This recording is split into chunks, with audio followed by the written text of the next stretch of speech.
জয় গুরু। আজকে হচ্ছিল হবিষ্যান্ন, সবাই হয়তো জানেন, প্রায় হয়তো সবাই জানেন। এবারে এই যে হবিষ্যান্ন ব্রততে একটা জিনিস আমাদের প্রত্যেকের মাথায় রাখা দরকার। তা হচ্ছে হবিষ্যান্নের পরের দিন সকালে এমন একটা কাজ করতে হয়, যে কাজটা হয়তো অনেকে জেনেও থাকতে পারেন, অনেকে নাও জেনে থাকতে পারেন। তাই যারা যারা জেনেছেন তা তো খুবই ভালো, আর যদি না জেনে থাকেন তাহলে আজকে আলোচনার মাধ্যমে তা আপনারা জেনেই নেবেন। তাও কি না, তা হলো দেখবেন আমরা দোকানে যে মুগ কিনতে যাই, গোটা মুগ। এবারে সেই গোটা মুগ বা কাঁচা মুগ যাই বলি না কেন, সেই যে মুগটা যেটা গ্রিন কালারের দেখতে হয়, দেখবেন পুরো এরকম ছোট ছোট, যেটা খুবই হয়ে থাকে। এবারে সেই মুগটা আমরা যেন জলে ভিজিয়ে দিই বেশ খানিকটা সময়। জলে ভিজিয়ে রাখার পর, তারপরে কয়েকটা ঘন্টা ভিজিয়ে রাখার পর তারপরে আমরা সেই জলটাকে ফেলে দেবো।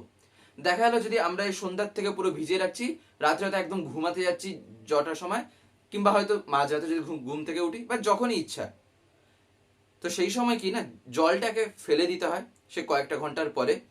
তারপরে কি হয়, সেই মুগটা থেকে সেই মুগটা গজা মুগ হয়ে যায়, গজিয়ে যায়। কি গজিয়ে যায় না, বাস্তবে সেটা অঙ্কুরিত মুগ হয়। তখন দেখবেন সেই মুখে থেকে তখন সাদার মতন করে একটা সুতোর মতন দেখতে একটা ছোট ছোট একটা এরকম জিনিস বেরিয়ে থাকে, হোয়াইট কালারের।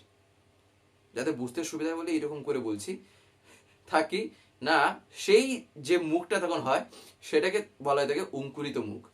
সেইটা কালকে সকালে আমরা যেন কোনো কিছু খাওয়ার আগে তা যেন খেয়ে নিই। এবারে সেটা গুড় দিয়েও চাইলে মাখিয়ে সেটা খাওয়া যেতে পারে। সেই মুগটা খাওয়ার পরেই তার খানিকটা বাদে তারপরে গিয়ে আমরা আমাদের দৈনন্দিন জীবন যেমন ভাবে যা করে থাকি তাই করব। যেমন যা খাই, যেমন যাই করি না কেন, সেটা আমরা নিজেদের জীবন নিজেদের যেমনভাবে আমরা নির্বাহ করে থাকি, যে যার মতন করে, সেটা এবারে দেখে নেব। তবে হবিষ্যান্নের জন্য যে বিধানটা, সেইটা এতটুকুই ছিল, তাই এটা আপনাদের জানাম। এই জিনিসটা বাস্তবে আমি দেখেছি, এমনকি করাও হয় সেটাও দেখেছি, যার ফলে ভাবলাম যে এটা আপনাদের প্রত্যেককেও জানাই। যারা যারা জানেন না হয়তো তারা জেনে এটা করতে পারেন। এটা এই যে মুদিখানা দোকান থাকে সেখানে পাওয়া যায়। যাই হোক, পরমিতারাঙ্গা রাতুল চরণে আপনাদের প্রত্যেকের জন্যই সুস্থ স্বাস্থ্য সুদীর্ঘ ইষ্টচ্ছল জীবন প্রার্থনা করে এই আলোচনাটি এখানেই শেষ করছি। জয় গুরু।